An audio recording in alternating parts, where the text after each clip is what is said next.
Assalamualaikum beautiful people. I hope you all are doing well and great. Welcome back to my YouTube channel. So I am here with a Q&A session. So your answers are here now.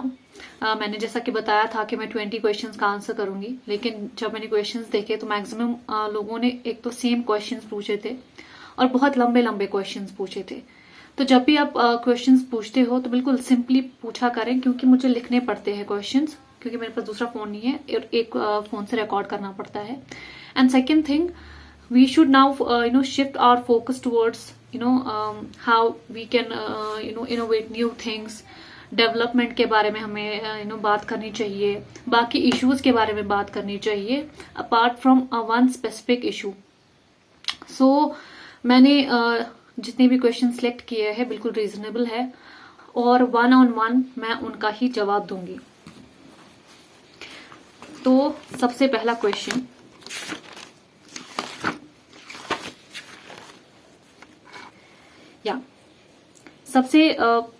पहला question जो पूछा है, आप पूरे भारत से technical, educational, social reformer, journalism जैसे क्षेत्रों के विशेष बेटियों को अपने मंच पर कॉन्वर्सेशन करवाए। एग्जैक्टली दैट्स माई मोटिव कि I can bring more and more people from different fields और उनके साथ मेरा कॉन्वर्सेशन हो और हम अलग अलग विचारधाराएं सुन पाए, अलग अलग इश्यूज को सुन पाए, अलग अलग स्टोरीज को सुन पाए और आप सबके सामने ला पाए। So that is also my motive. Want to know the role of J&K people in building their state. I see it as more challenges than any other state in India. Apart from government support at present, we want to know more of J&K people role in their state, actively in government, in state and culture and in culture. तो ये पूछना चाहते हैं कि कश्मीर के लोगों, J&K के लोगों का क्या रोल है जो गवर्नमेंट प्रोजेक्ट्स है या कल्चरली या बाकी चीज़ों में। आई थिंक राइट नाउ जितने भी अंडरगोइंग प्रोजेक्ट्स है, मुझे लगता है बहुत ही सेंसिबली कश्मीर के लोग जो है उनकी तरफ उनको रिस्पॉन्ड कर रहे हैं despite having so many inconveniences. For instance if जैसे स्मार्ट सिटी की ही बात कर ले, बहुत सारे अंडरगोइंग प्रोजेक्ट्स है जो ब्यूटिफिकेशन होगी या रेनोवेशन होगा, लेकिन उसकी वजह से करंटली बहुत सारे जो लोग हैं उनको इनकन्वीनियंस भी होता है।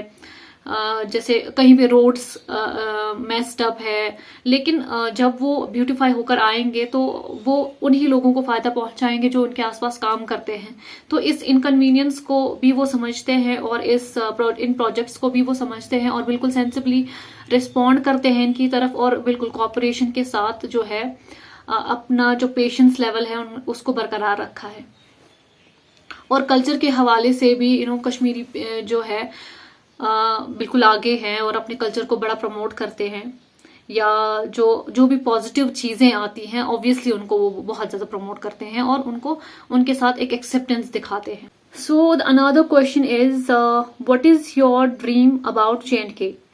सो लाइक अदर स्टेट्स, मेरा ड्रीम भी यही है कि बाकी स्टेट्स की तरह भी जो हमारा जम्मू एंड कश्मीर वो एक फास्ट सिटी बने और हर रोड, हर जगह एक नए फॉर्म में तब्दील होके सामने आए।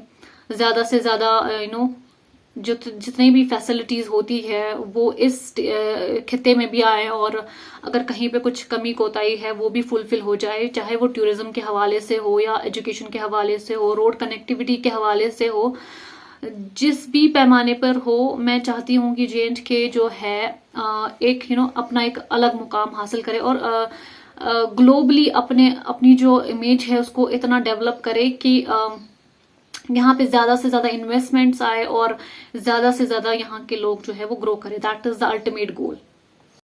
अगला सवाल है, hi Anika, are Kashmiri school children taught Kashmiri और डोगरी और Urdu as primary language? Are Kashmiris taught the difference between Hindi and Urdu in terms of words used and their pronunciation? So languages की जब बात आती है तो ऐसे अगर देखा जाए तो हर लैंग्वेज का सब्जेक्ट है पढ़ाया जाता है कश्मीर में, लेकिन अगर मैं अपनी बात करूं तो मेरा बेसिक जो कंपलसरी सब्जेक्ट 10th तक रहा है वो उर्दू रहा है और मैंने हिंदी नहीं पढ़ी है। और ना ही मैंने सीखी है कहीं से। तो थोड़ी बहुत मुझे आती है, वो मैंने खुद से सीखी है। लिखनी पढ़नी मुझे नहीं आती क्योंकि मैंने अलग अलग स्कूल्स में पढ़ा है और उनमें नहीं पढ़ाया जाता था जब मैं बचपन में स्कूल में पढ़ती थी। लेकिन अगर किसी इंसान को कोई लैंग्वेज नहीं आती है और वो एक बेसिक लैंग्वेज है या उसको आप ये कहेंगे कि नेशनल लैंग्वेज है, तो I think it is the failure of the state that they were not able to bring in their curriculum। वो उस लैंग्वेज को उस करिकुलम में नहीं ला पाए, दैट्स वाई वो बच्चा वो लैंग्वेज नहीं सीख पाया।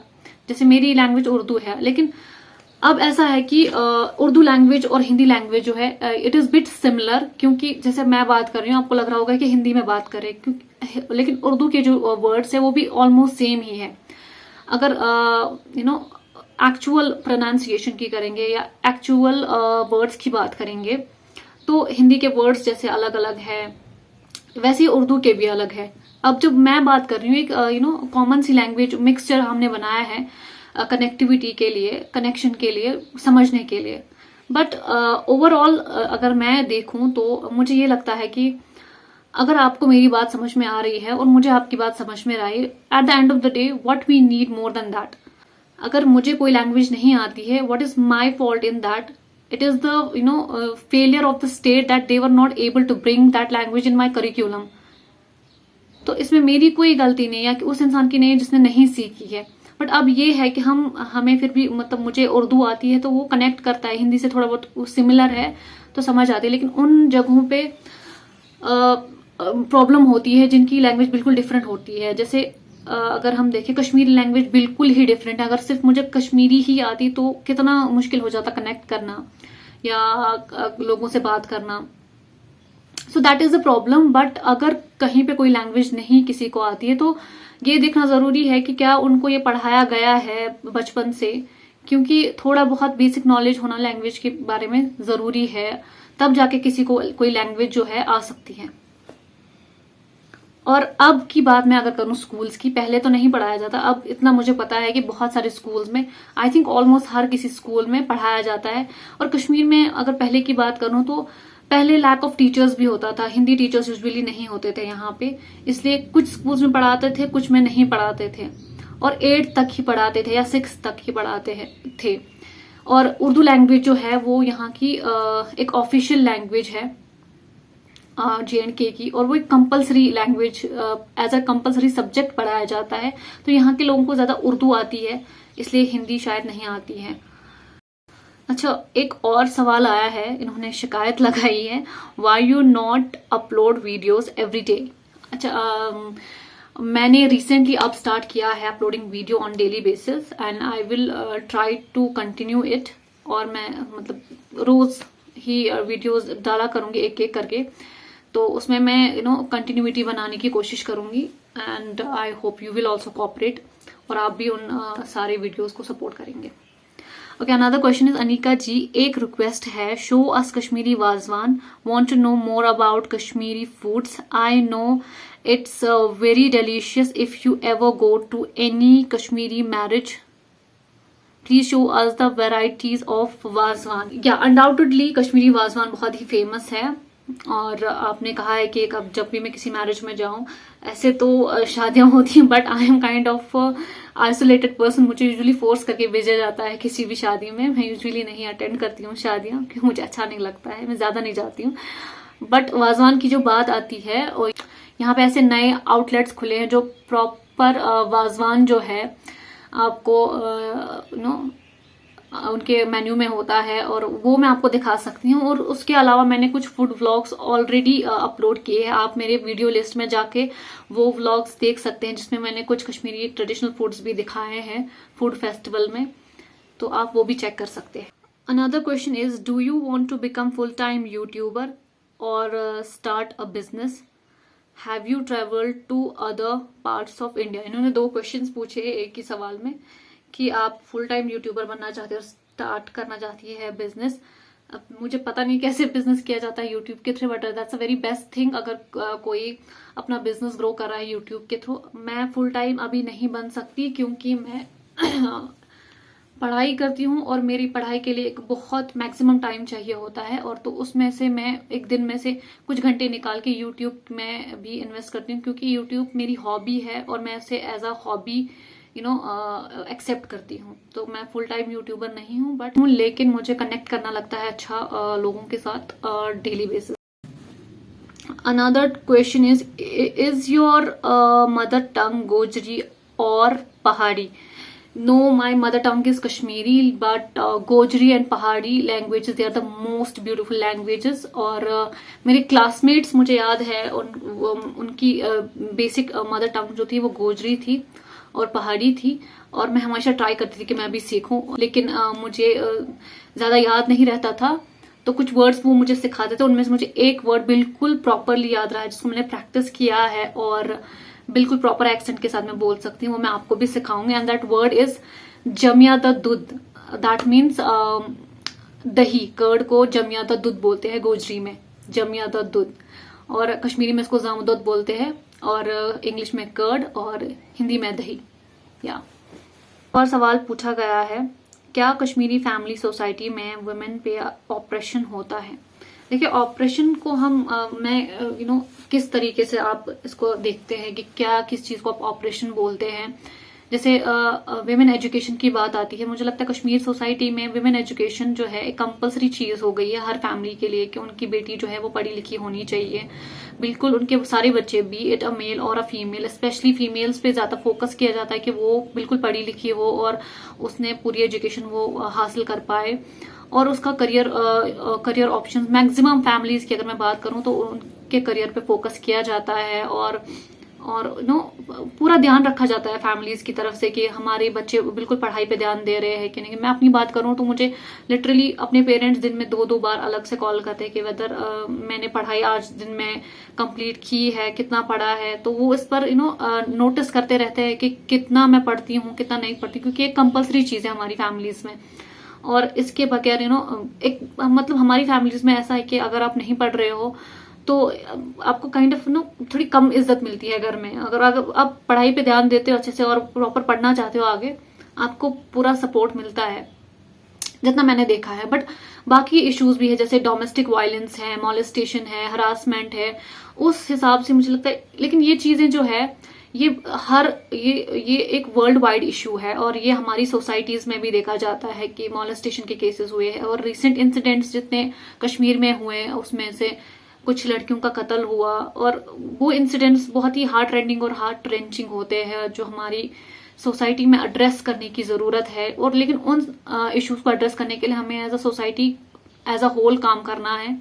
तो वो इश्यूज तो है और वो इश्यूज हर जगह होते हैं, लेकिन अगर आप करियर की बात करते हैं या एजुकेशन की बात करते हैं या और बाकी चीजों की बात करते हैं तो उस हिसाब से कोई ऑपरेशन नहीं है औरतों पे कि आपको पढ़ने के लिए क्योंकि पहले ऐसा होता ना, बहुत लड़कियां स्कूल ड्रॉप आउट्स होती थी, लेकिन अब उसमें भी बहुत कमी आ गई है। अब बहुत ज्यादा फीमेल्स जो हैं वो अपनी पढ़ाई मुकम्मल करती हैं और बिल्कुल शौक रखती हैं, और उनके फैमिली जो है बिल्कुल उनको अपनी एजुकेशन के लिए बहुत ही प्रमोट और सपोर्ट करते हैं।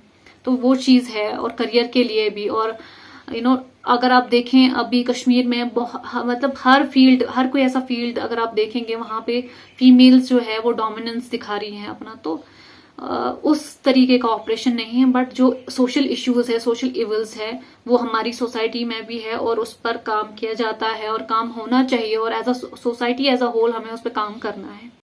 Okay, another question is, what is the most beautiful thing in Kashmir? Believe me, I can't specify it. What is the most beautiful, thing in Kashmir? Because everything is beautiful. Every single thing is beautiful. अगर आप कभी कश्मीर आए हैं तो आपको ये खुद भी एहसास हो जाएगा। हर चीज, अगर आप कहीं पे बैठते हैं, उठते हैं, कहीं भी जाते हैं, आपको हर एक चीज जो है खूबसूरत दिखेगी। That is the uniqueness of Kashmir, कि यहाँ हर कोई चीज है बिल्कुल खूबसूरत है। कश्मीर घूमने के लिए कौन से महीने अच्छे हैं, और फेमस डेस्टिनेशन छोड़कर दूसरे डेस्टिनेशंस प्लीज बताएं। देखिए, कश्मीर घूमने के लिए मुझे लगता है हर मौसम जो है वो परफेक्ट है। हर किसी महीने में आप कश्मीर आ सकते हैं, ऐसा कुछ नहीं है कि स्पेसिफिक में आना चाहते हैं। हाँ, जो ठंड ज्यादा टॉलरेट नहीं कर पाते हैं वो विंटर्स में ना आए, समर्स में आए, क्योंकि यहाँ पे as compare to other states बहुत कम वो टेम्परेचर रहता है। तो उस हिसाब से कश्मीर जो है घूमने के लिए बहुत सही है हर महीने में। बट अगर आप ठंड में भी आना चाहते हैं तो मुझे लगता है वो भी बहुत ही आपके लिए एक ब्यूटीफुल एक्सपीरियंस हो सकता है। और apart from the famous destinations there is so many places in Ganderbal. अगर आप वहां जाएंगे, वहां पे बहुत सारे ब्यूटीफुल टेम्पल्स और श्राइन्स है, वहां आप जा सकते हैं। एक नई इको फ्रेंडली जगह है, ओपन हुई है, वहां आप जा सकते हैं। अच्छा, बंगस वैली है नॉर्थ कश्मीर से, लोलाब वैली है नॉर्थ कश्मीर से, या बांडीपुरा साइड से बहुत सारी ऐसी जगह हैं जहां आप जा सकते हैं। तो बहुत सारी, अगर आप सर्च करें, बहुत सारी जगह हैं। और एक फाइनल क्वेश्चन किसी ने पूछा है जिसका जवाब मैं एक्चुअली देना चाहती थी। एक्चुअली ये क्वेश्चन नहीं है बट ये कॉम्प्लीमेंट इन्होंने दिया था, बट इसमें एक सवाल मुझे दिखा। You and your videos are so good. I hope you do better for Kashmir and India as a journalist. I'll definitely do whatever I can. जो भी अच्छा मुझसे हो सकेगा मैं अपने पूरे JNK के लिए और पूरे इंडिया के लिए करूंगी। But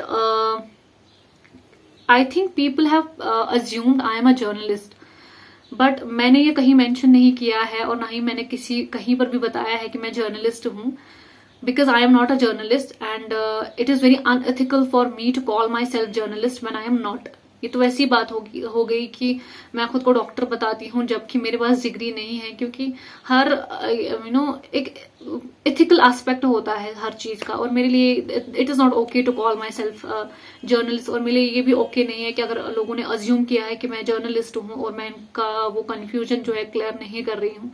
so I am not a journalist, I am a social activist, a YouTuber, and I am working as a women's wing head in an organization. That's it. And thank you so much for giving me so much love and support. जितने भी आप mails लिखते हैं, messages करते हैं, मैं सब पढ़ती हूँ और मुझे बहुत ओवरवेलमिंग फील होता है जितना आप सपोर्ट कर रहे हैं मुझे। Thank you so much for every single thing. Thank you.